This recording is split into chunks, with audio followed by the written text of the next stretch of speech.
Well, hey, welcome to the Jewish Road Podcast. My name is Matt, and we are here to talk to you about how we love to help Christians make sense of the roots of their faith so that they, in turn, can provoke the Jewish people to jealousy, help the Jewish people make sense of who Jesus is. Now I'm here with my dad, Ron. Say hi. Hey, how you doing? We've got a great one coming up this morning. Yeah, we actually have a lot of great ones coming up. Yeah. This is our season. I think that out of everything that we have going, when I'm talking about the Olympics, when we talk about all things Jewish, this is the Passover season. We're finally here. Yeah, this is great. This is, the church calls it the Passion Week. We know it as Passover, and there is so much to cross over that bridge to find out what happened in the roots of the faith. Yeah. Now, we're actually in a different spot. We're not in a bunker, several layers underground. We're actually in an upper room. Tell me about where we're at right now. We are out in the middle of central Kentucky in a little place called Nicholasville, and we're actually up in the upper part of a barn. Yeah. But it's not your usual barn. There's no horses or cows down below. No, they're all outside, though. This is fancy schmancy. Yeah, this is great. And we actually came here because we are planning for an upcoming Passover Seder. And that's going to be, for those of you who are local yokels is what we call you, we're going to be doing a Passover locally right here in central Kentucky. It's going to be on Saturday, April 9th. And you can go to thejewishroad.com/Seder. SEDER, and you can sign up if you want to join in. And so we're actually going to be doing the Seder right here in this beautiful event barn. Yeah, there are going to be a lot of people here, and we will be here live doing a whole Passover with everybody. Yeah, and then in the meantime, we'll also be all over the country, and we're going to be starting in this next week, we're going to be hitting all over the place. Oy Gewalt. Yeah, so get the frequent flyer miles out there, and we're going to be all over the place, and Marriott will be our friend, and all the fun rental cars. So you can see where we're going to be, and if you're local to those places, then you'll be able to join us. And on our website, there is a tab there that says On the Road, and you can check in with us. The other thing that we're doing here at this place, or that we did, was actually last week. We came together here in the upper room of a barn. We're not in the upper room of Jerusalem, so we did the next best thing. And we came here, and we shot a course on Passover. Yeah. What does that mean? Oh, it was a great course. It's on the entire story of Passover. We did the whole course in 10 separate video lessons, and you can access that. Tell them how. We're getting it finished up. So by the time this releases, it might not be totally ready, but very, very soon, there'll be something that pops up on the website at thejewishroad.com, and you'll be able to go there, and you'll be able to download the Passover course. And so whether or not we're able to come out to you, you'll actually be able to bring us in. And we say 10 courses. They're all about 15 minutes or so each. And we walk through all of the different elements of a Passover Seder. So if you couldn't bring us to your place, this is an easier way for you to get a small group together. You can do some of your own personal study and really take this in, especially as we head into that Passion Week. And we'll have PDFs and things that they can download and assist them in discussions of all this stuff, right? Yeah. So all of that will be there and available for download. So lots of good stuff, and that's the reason that we feel a little bit bedraggled and all over the place and a little bit scattered. Verblunget. What is that? Is that Yiddish? Yeah, that's Yiddish, yeah. Verblunget. If it's a word I don't understand, but you know what it means. Yeah. Verblunget, verklempt, Oy Gewalt. Yeah, all Yiddish. It's all good stuff. Hey, we should talk about Yiddish sometime. We should get somebody on and we just do the whole podcast for our Yiddish audience. Oh boy, that would be great. We have to get a Yiddish audience first. There's 4 of them in Lower Manhattan. Yeah. Maybe Williamsburg. Yeah, perfect. All right. Hey, I have a joke. This is a little bit of Passover Jewish humor. Are you ready for this? Is this straight from the Catskills? It's okay. It's actually from Europe. Does that work? Yeah, it's good enough. All right. It's about the Queen. Is the Queen Jewish? The Queen of England? Queen is not Jewish. The Queen, she's Jewish, but not the Queen. Yeah. There you go. So here's how it goes. There was a British Jew, and he's waiting to be knighted by the Queen. And he has his instructions, right? So all he has to do is kneel in front of her and recite one sentence in Latin when she taps him on the shoulders with her sword. Uh-huh. Now he's waiting in line, and his turn comes, and he panics in the excitement of the moment, and he forgets the Latin. Oi, oi, oi. So What am I supposed to say? Yeah, so this is a knight who's real quick on his feet, so he's thinking fast, and he recites the only other sentence that he knows in a foreign language, and he got this from the Passover Seder. Oh, let me guess. Yes. Manish Tana Halayla Hazeh Mikol Halaylot. That's right. Aye. The good Manish Tana. So he goes up to the queen, and she's knighting him. It's supposed to be Latin, but he's throwing out this Hebrew phrase, Manish Tana. And the queen, she's puzzled. And, Her Majesty turns to her advisor and whispers, "Why is this night different from all other nights?" The knight, meaning the guy. Yeah. So Good one. it's not good if you have to explain the joke, Yeah. but we might have to explain the joke. Yeah. Yeah. Well, a little bit. And, even if everybody gets it, it's a part of Jewish to explain the whole thing. And it's actually a good transition because that phrase, Manish Tana Halayla Hazeh Mikol Halelo, it's a question that leads to all the other questions, and all the questions lead to all the answers, right? Manish Tana means, why is this night different from all other nights? Now, not the Knight, but this evening. Why is this evening? What's the basis? Where does this question come from? Well, I think this is the basis of that is the fact that God is going to visit the Jewish people, and he is going to bring them out according to his promise out of Egyptian slavery and bondage and bring them to the promised land. That's the goal. And so when you do Passover, things are different, right? And that's actually the thing. It's the catalyst that makes this question come up. Things are different, and this is a question that the kids, they take part in the Passover Seder, and this question is one that they bring up. In fact, there's a part in the Seder where it's the 4 questions, the Manish Tana. So the kids come up and they ask, why is this night different? What are some of the things that are different on a Passover Seder evening? Well, Typical Jewish home. Yeah, they might ask, on all other nights we eat leavened or unleavened bread. Why on this night do we only eat matzah, unleavened bread? On all other nights, we may eat sitting or reclining. Why on this night do we only recline? On all other nights, we eat all kinds of herbs and vegetables. Why on this night do we only eat bitter herbs? And then there's talk of how we dip. On all other nights, we dip our vegetables Once. on this night. Why on this night twice? Right.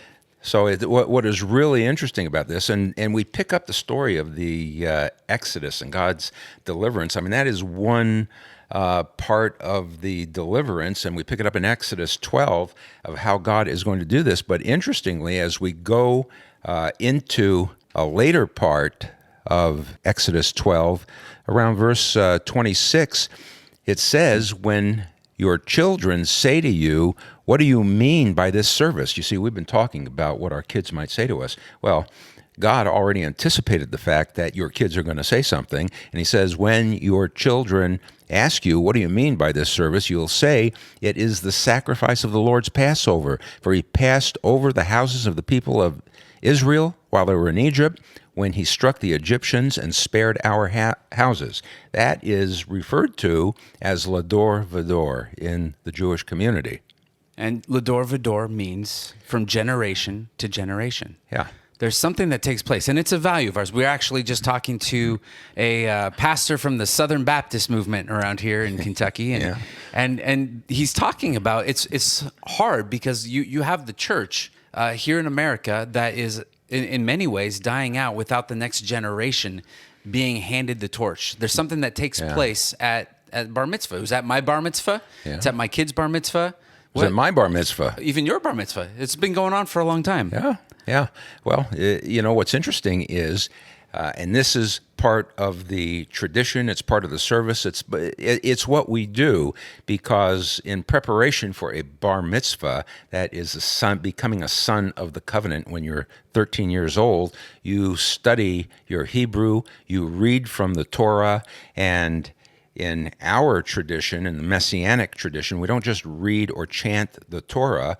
Our children do that, but they also teach what that passage is that they were reading, because it doesn't do any good to just read it and not know what you read. So they're teaching it. Right. And we are passing that to every generation. And we do that by, for example, I held the Torah, I passed it to Matt, my son, he passed it to Noah, his son, and then to Jed, his son, when Jed's bar mitzvah was. And so we're passing God's word and his teaching from generation to generation. It's a live illustration of something that's supposed to take place on an everyday level as we walk with God. Yeah, and most of the time when kids are asking questions, the true miracle of Passover is that the kids only had 4 questions, right? Because if you have kids, they're asking lots of questions all the time. But questions need answers, right? And so most times in the Jewish home, kid asks a question, you get one of 3 answers, right? Especially in a Jewish home, the first answer is, it's tradition. It's tradition. Right? So what that really means is we don't know, but we just do it because we've always been doing it. Right. Right. So that's one answer. The other one is, I don't know. I don't know. Right? It's just, you're asking too many questions, kid, right? Yeah. Yeah. Or the third answer could be, go ask somebody else. Yeah. Right. Go ask Grandpa. Go ask Papa. Yeah. Yeah. So, but these questions, they do beg an answer. And boy, that was a good 11-minute setup for us to really get to this point of what we're doing. The questions that we are answering have everything to do with this story that takes place in the first act. This is in the book of Exodus, and it's the story in Egypt. Well, Now, when we say the first act, we're talking about the first act of a 2-act play, which is the paradigm of our ministry. you're assuming that this is the first podcast that they've ever heard us listen to. Oh, that sorry. they've ever heard us. I take that back. There you go. I mean, I'm thinking that we have the diehards who have been here since episode 1. Yeah. But yeah, we do talk about that. Really, what we're trying to do is tell this story in 2 acts, and really, there's no story that does it better than this Passover story. So here's the plan, and I have a really strong feeling that it's going to derail very quickly. But we're going to. It's part of the tradition. Yeah, I mean, so we have a couple notes down here, but we're really mostly just going to be speaking pretty extemporaneously. And here's the movement that we're going to try to make over the next couple of podcasts. And who knows, maybe it'll be 10 podcasts. Maybe it'll be nothing and we'll have nothing to say.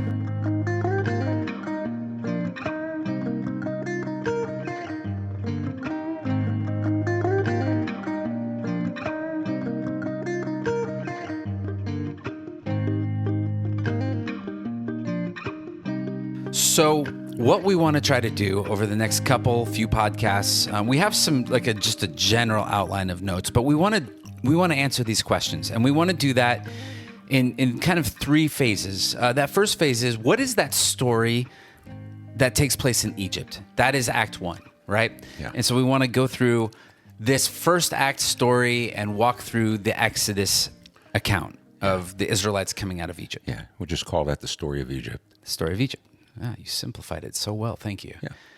The second part that we want to move into is the second act, the New Testament, New Covenant. In Hebrew, we say the Brit Chadashah.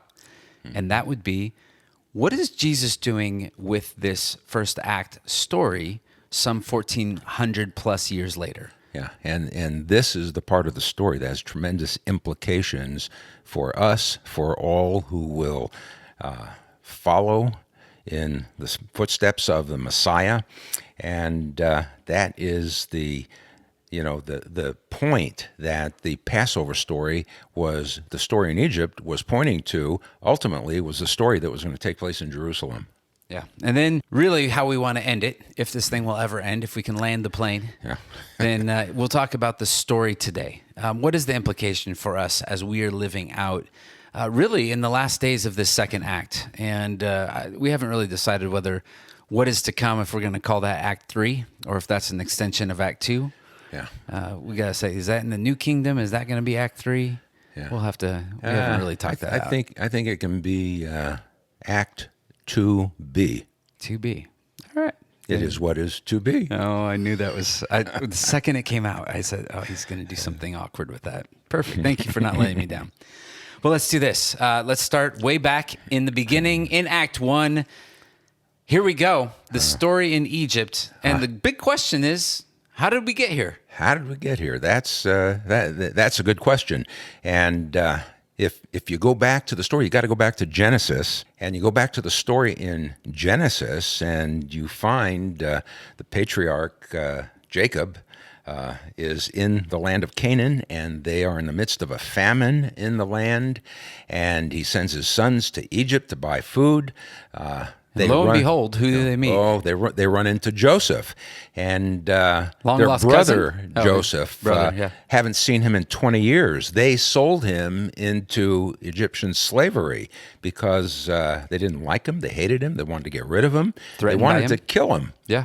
I would say Reuben saved him from that fate. At some point in time, as he was down in the pit and they were sitting there eating lunch, they saw these Midianite traders coming down the road and said, "Why should we kill him? We can make a few bucks here." And sold him to the Midianites, who took him into Egypt. And so Joseph is in Egypt. The question is, how do the rest of the clan get down there into Egypt? And ultimately, Jacob sent his sons a couple of times down there. And the second trip down there, Joseph reveals himself to his brothers, and they have this great reunion. And he says, "Go back and bring my father and the rest of the family down here. I've got a great place for you to stay." And so Jacob goes with all of the rest of the family. And how many people went down there into Egypt? Well, there's a little debate about that. Yeah, 70 or 75. Right. That's another podcast. Yeah, I think we're safe in saying 70 people went down into Egypt. I feel I'm safe with that. Funny, I feel safer with 75. Yeah, That's interesting. Well, you know, let's debate this is that a next part of Jewish tradition of that happens with every Jewish discussion. It's the greatest tradition of Jews not to agree. Well, and we have a service. We have some people out. How many people do you think came? 70. Now it's at least 150. Yeah. The question is, how would they survive until 2022 AD? That is miraculous when you consider the fact that the Hittites and the Moabites and the Jebusites and 100 worthy powers all went under in that time. Yeah. And so We're still here. We're here. We're here. I mean, the enemy has tried to get rid of us, but you just can't get the last one. So let's make a pivot here, because I thought we were going to go one way, but I think we need to do something else here. So Joseph and the whole family, they're there. They're in Goshen. Egypt has always been known as the land of plenty. The Nile is a really great help with that, right? It floods every spring, and that water comes out. The silt pours out. It's the most fertile land, and it's always been known as the land of plenty.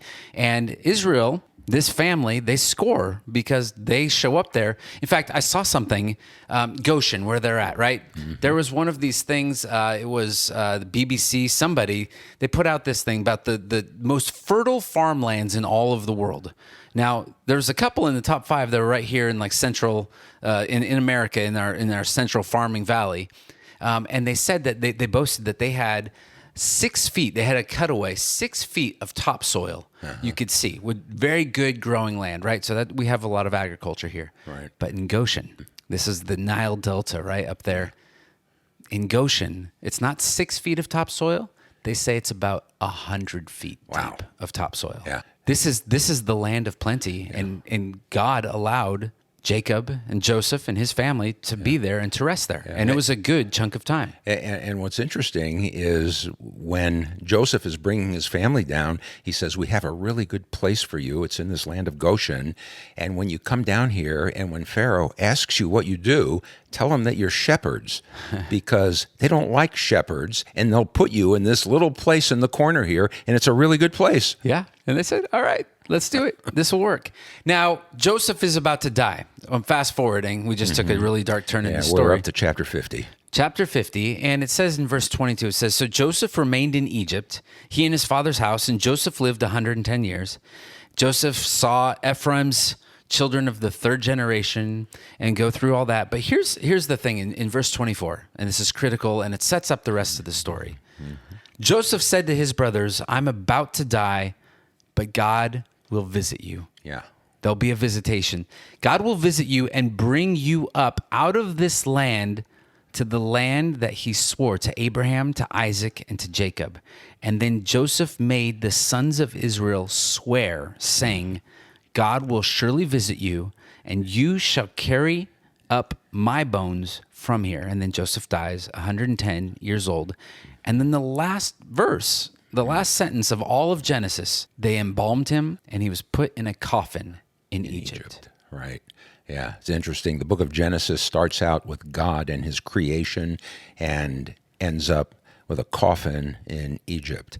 And I'm sure when, Joseph has 3-4 generations there who have been in Egypt. We have about, from the last time that we hear about Joseph in Genesis after Jacob dies till this point in time when Joseph is getting ready to die, we have about 60 years of silence in that period. And in that 60 years of silence, the grandchildren and the great-grandchildren are all growing up. They live in Egypt. Egypt is their home. They went to school in Egypt. They got their first jobs in Egypt. They met their wives in Egypt. They grew up in Egypt, and all of a sudden, Joseph says to them, God is going to visit you and take you out of this place. And I'm sure they would be turning around and saying to him, what are you talking about?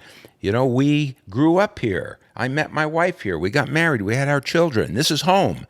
Just in the same way, I think that American Jews, after so many generations, I'm just the second generation born here in this country, but if you get down to the third and the fourth generations, they might say, listen, we are Americans. We live here. What are you talking about? We're going to go back to Israel.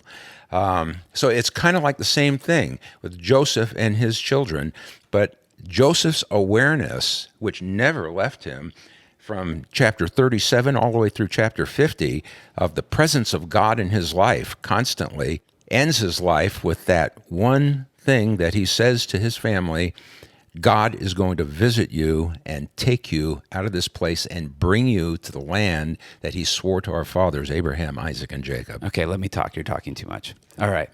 Here's where there's a connection between Act 1 and Act 2. This comes up. Now think about the whole life of Joseph, all the great things. Joseph was a great character, right? And he goes through and he resists Potiphar's wife, right? He shows forgiveness. He was a genius when it came to the famine. And of all the wonderful things that Joseph does, how is he remembered in Hebrews chapter 11, verse 22? Hebrews 11, if you're familiar, is the hall of faith, right? Yeah. And it says, by faith, Joseph, at the end of his life, made mention of the exodus of the Israelites and gave directions concerning his bones. Yeah, that is amazing. Of all the things that he is remembered for, that's what it was.